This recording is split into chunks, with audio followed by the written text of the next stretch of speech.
Donald Trump has called Mexican immigrants rapists and drug dealers, while Hillary Clinton has promised to reform immigration policies.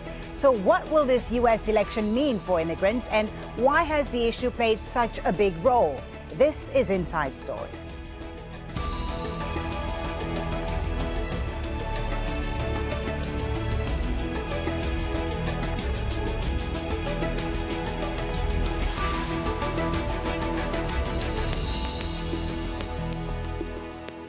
Hello and welcome to the program. I'm Folly Thibault. There's been talk of a wall on one end and open borders on the other. Hillary Clinton and Donald Trump's plans for immigration couldn't be more different.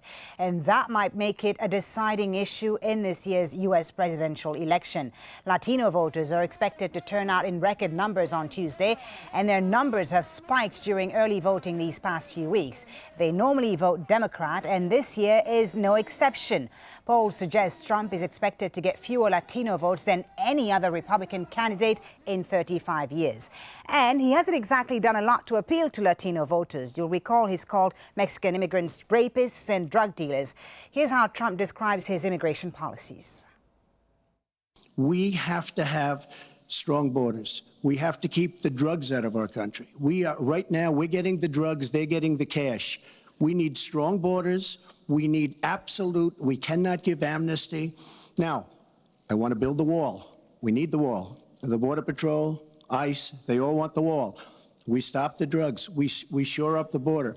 One of my first acts will be to get all of the drug lords, all of the bad ones. We have some bad people in this country that have to go out. We're going to get them out. We're going to secure the border. And once the border is secured, at a later date, we'll make a determination as to the rest. But we have some bad hombres here, and we're going to get them out.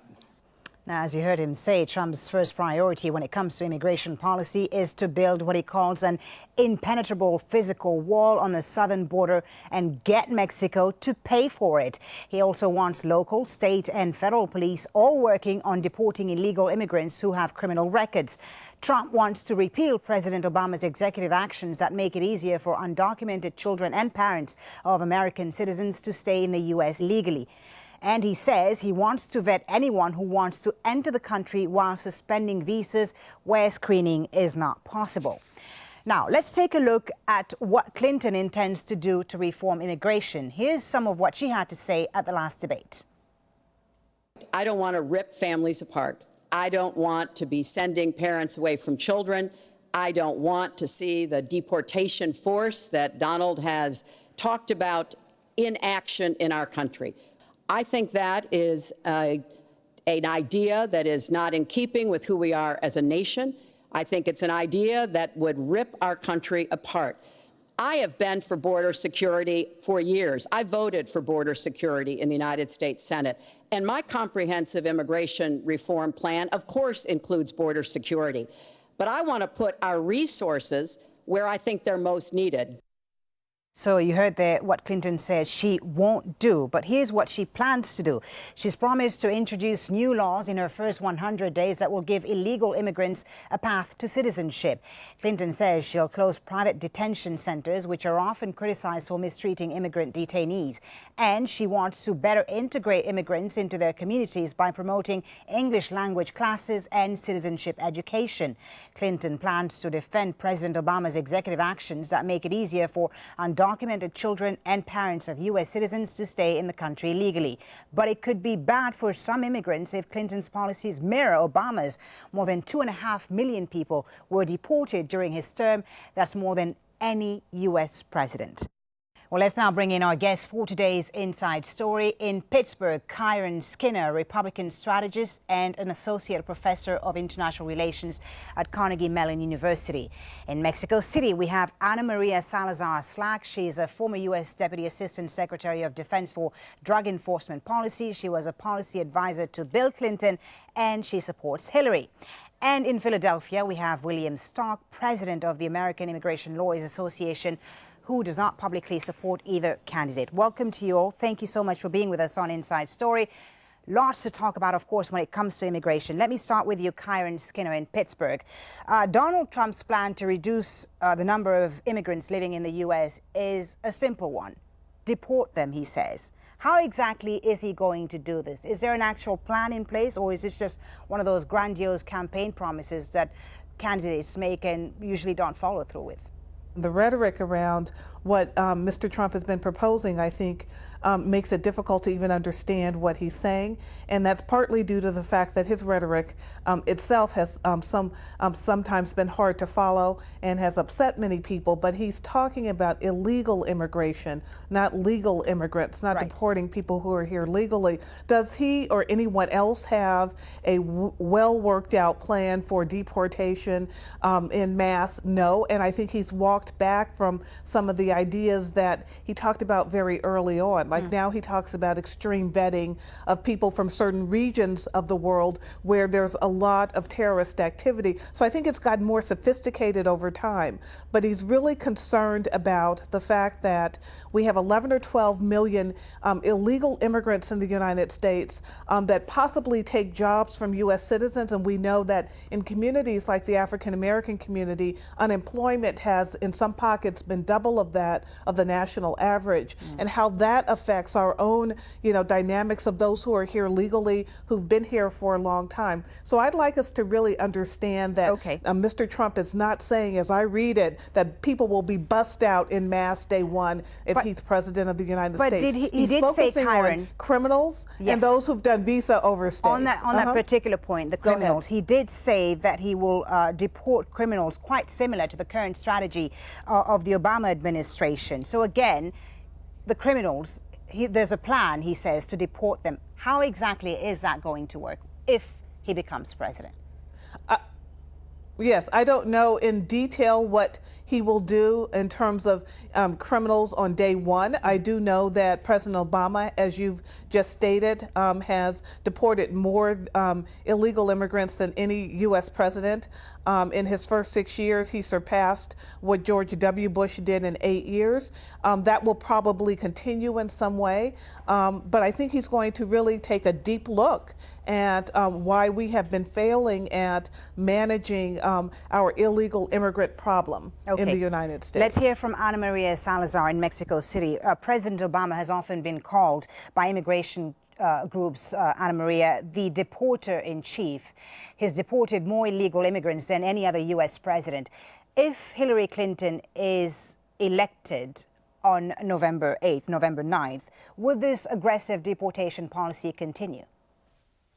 I don't think it's going to change all that much. What she has proposed is basically following the kind of prioritizing deporting people who have criminal records.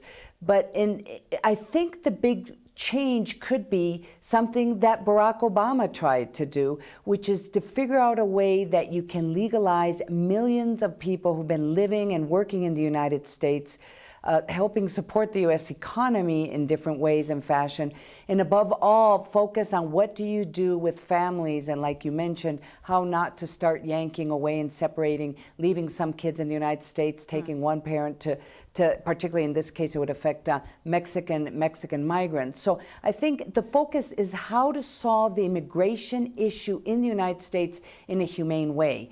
That, I believe, is what she's trying to do. The problem with Donald Trump's proposal is that he has used Mexico and Mexicans, and particularly Mexicans who live in the United States without and are working without documents, as a scapegoat for all the ills that affect the United States, which includes, unemployment issues, low wages, and it has become it's an anti-migrant policy, but an anti-migrant policy that is focused against people of certain race and certain religions. I mean, one of his very, very controversial proposals, of course, was to not allow any migration for Muslims, which he did step back, but it just kind of gives you a sense that this is not he's not really proposing a migration solution. What he's proposing is to use people who look different than him as a way of creating this coalition to try to be elected the next president of the United States. You cannot deport the number of people that he's proposing. That's why people who support Donald Trump are having so much trouble trying to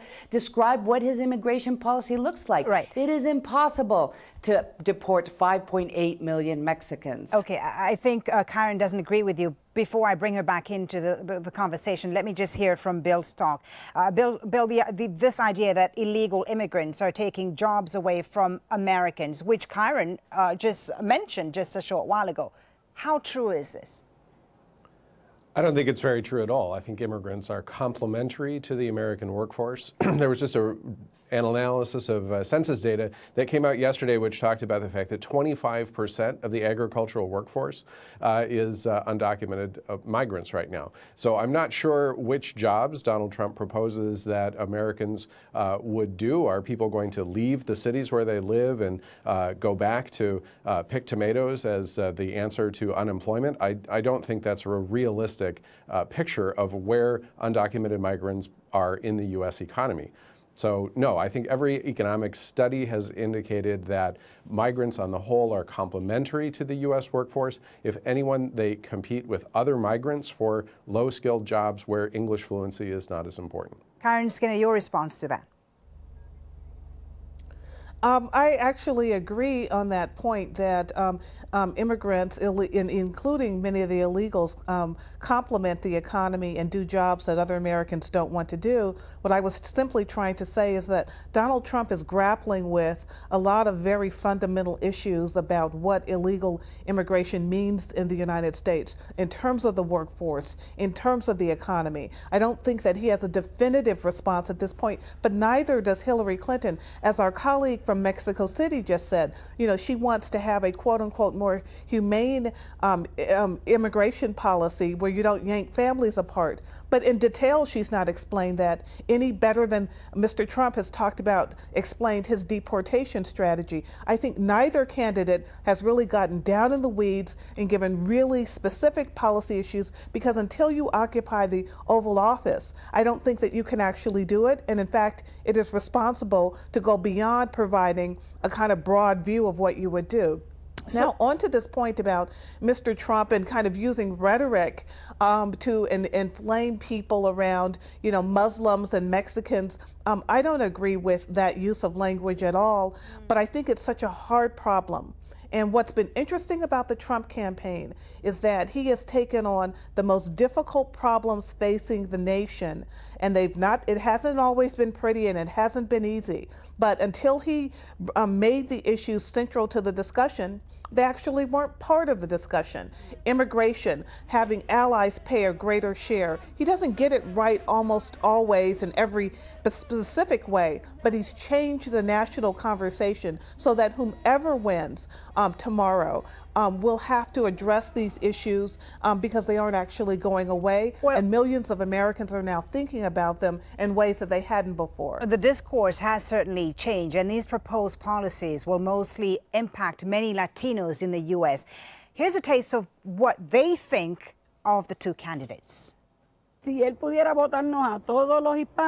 he could, he would have all of us Hispanics. Even if we're Puerto Rican, whatever race we are, he would kick us out. I can't stand him. I'm leaning towards Trump. I'm kind of more of like a never Hillary supporter.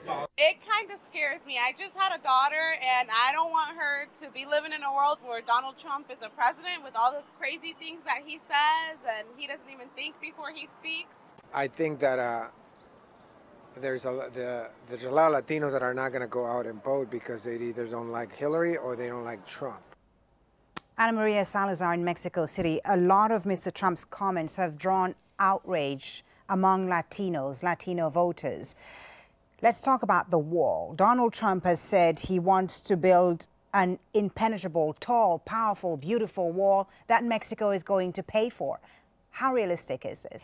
It's not realistic just simply because of the cost. And in fact, see, this is what's so crazy about what Donald Trump is and the way he places his proposals or publicly states his proposals. There is, in parts between the Mexican and American border, there is already walls in different parts of this of the border.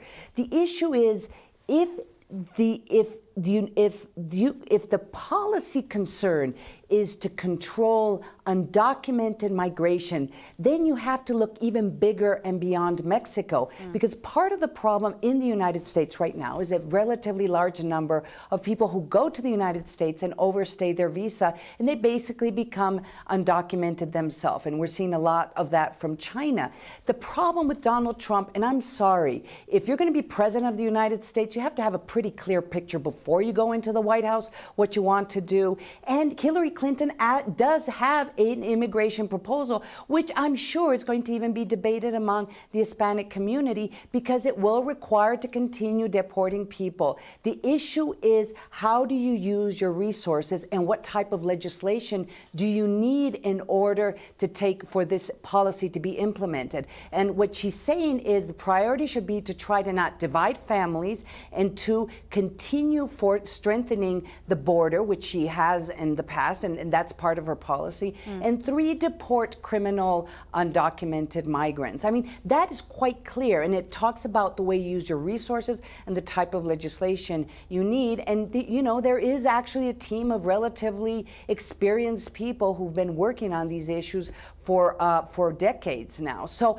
the question here is, what Donald Trump did was to go against migrants, undocumented migrants, and people who have a certain racial or ethnic background, in the case of Hispanics, in the case of Mexicans, and of religion, which has to do with Muslims. I mean, he focused on going against these 2 groups in particular, because he knew he would create a coalition of very angry, I would say even racist voters, who are very nervous, and I can understand them being upset about the low wages in the United States. But clearly, when you look at the information and the data, it does not reflect that these 2 groups are actually the cause of this situation. Let's talk about the data and bring in Bill in Philadelphia. Bill, of course, you know, when Donald Trump talked about the Mexicans, he called them rapists, criminals coming from Mexico, he says, into the United States.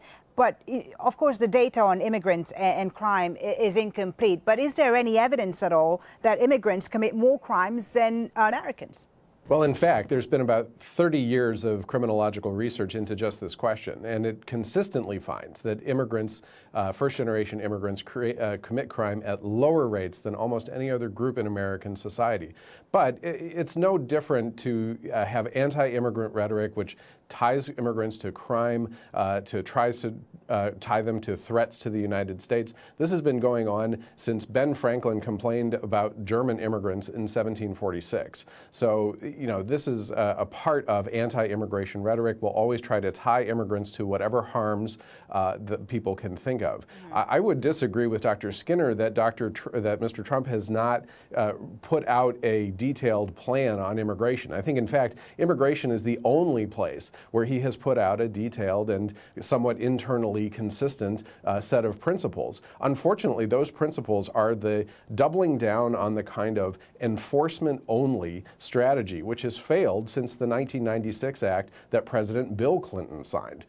That act said that there was no path for someone who had lost their legal status to get back into legal status. And that's really then resulted in the increase in the undocumented population, because if people put even 1 foot wrong, they're much more likely to have no route to get a green card. Unlike Melania Trump, who was able to come in here and work without documentation and then achieve legal status by coming back with a visa that did allow her work, Mr. Trump would cut off all of those kinds of paths forward. And I think that's where Secretary Clinton's proposals to introduce a path forward, take the undocumented population and give them something to apply for. But listen, what's the likelihood of that going through? I mean, we've seen what's happened during the Obama administration, and even before that. I mean, everything that they've tried was blocked in Congress, and a lot of people are skeptical about Hillary Clinton's plans as well.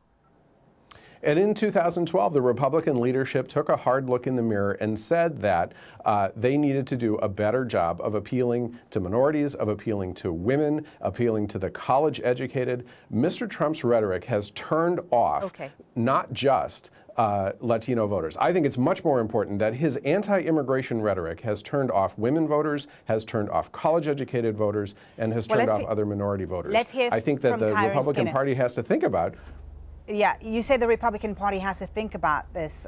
Karen Skinner, you're a Republican strategist, and I know you said you don't always agree with what Donald Trump has said, the language he's used, but do the Republicans agree with some of his ideas, like the ban on Muslims, for instance, or even this wall, building a wall with Mexico? Are they behind their candidate? Are they fully supportive of these ideas? I think the Republican Party has come more into line with Donald Trump in the final weeks of the campaign, as we have seen. But let me just go back to this earlier point that your colleague just made about Trump being only consistent internally on the issue of immigration. I think that that's wrong, because immigration is a piece of a larger set of ideas and policies and strategies that he's put forth, including economic growth, which I think he stood out in the Republican primaries from that huge field on the fact that he focused on job creation. More so than Hillary Clinton. He's talked about it. He's linked job creation to dealing with countries like China and currency manipulation, as well as the theft of American jobs and so forth. I think if we look at immigration alone, we don't understand what Donald Trump is talking about. I do regret some of the rhetoric. I think the way that he talked about Mexican immigrants initially turned. And many of the ideas have also evolved throughout, the last few months, the last few weeks. I mean, they have evolved. The so-called ban on Muslims, for instance, he's changed his tune on that many times. Where do things stand as far as that? Many people are interested in knowing about this. Well, he talked about in the debates, he clarified in those 3 debates that he's interested in extreme vetting of people from regions of the world that are listed by the State Department as terrorist states or where there's a lot of terrorist activities. And so that's not a ban on Muslims. That rhetoric was regrettable, and I think it did offend a lot of people, including me. But what has happened over time is that we've learned that if Donald Trump didn't bring up some of these issues, no one was really willing to talk about them because they're very risky in the context of a political campaign. And I disagree with what your colleague said, that by using some of this rhetoric, he's helped form a coalition of angry, I guess, white people in the United States. Let me just ask you I this, don't know if that's true. I'd like to see the data. I do think, though, that he has helped us think hard about issues that are uncomfortable that we have to resolve as a nation. Let me ask you this just briefly before we move on. You're a Republican strategist, but do you fully support Donald Trump? I think, I believe in the secret ballot in the United States, and I have supported the candidacy of Trump in a particular sense, that I believe that the Republican Party, if it's going to be the party of Lincoln again, and it's not been that for a long time, and that's not connected to Donald Trump, that it has to begin to address issues of race and rights. And insofar as I can push those issues into the conversation in a non-polemical way, I will stand with the Republican candidate. It's been a challenging year, but I think Donald Trump has evolved incredibly since he announced his campaign a year ago. Let's hear from Ana Maria Salazar in Mexico City. What do you respond to what you just heard? Well, as a Mexican-American woman and a person who's worked on national security issues and Latin American issues and border issues through, in the last 15 years, I am quite horrified in terms of the way he set these proposals on the table, and it has raised, and we can feel it here in Mexico, and you can feel it in the United States, this anti-Mexican sentiment that at least here in Mexico, is even translating to anti-U.S. sentiment because of the rhetoric coming from Donald Trump and his supporters. So I am quite horrified, because even if Hillary Clinton does become the next president of the United States, this has opened up this, and it's allowed for those who do not like migrants and who despise undocumented workers in the United States to be very vocal about it. Okay, and just, there has been a change in the sentiment, a change in the tone of as the well. U.S. and U.S. Thank politics. you so much. I'm going to have to interrupt this. you, unfortunately, Anna Maria, because we've run out of time. Thank you so very much for a very interesting discussion. So much to talk about, obviously. Thank you, Anna Maria Salazar Slack, Kyron Skinner, and William Stock. Thank you for joining us on Inside Story. And thank you for watching. You can always watch this program again anytime by visiting our website, aljazeera.com, for further discussion. Go to our Facebook page. That's facebook.com/AJ Inside Story. You can also join the conversation on Twitter. Our handle is @AJ Inside Story. From me, Folly, Thibault, and the whole team, thanks for watching. Bye for now.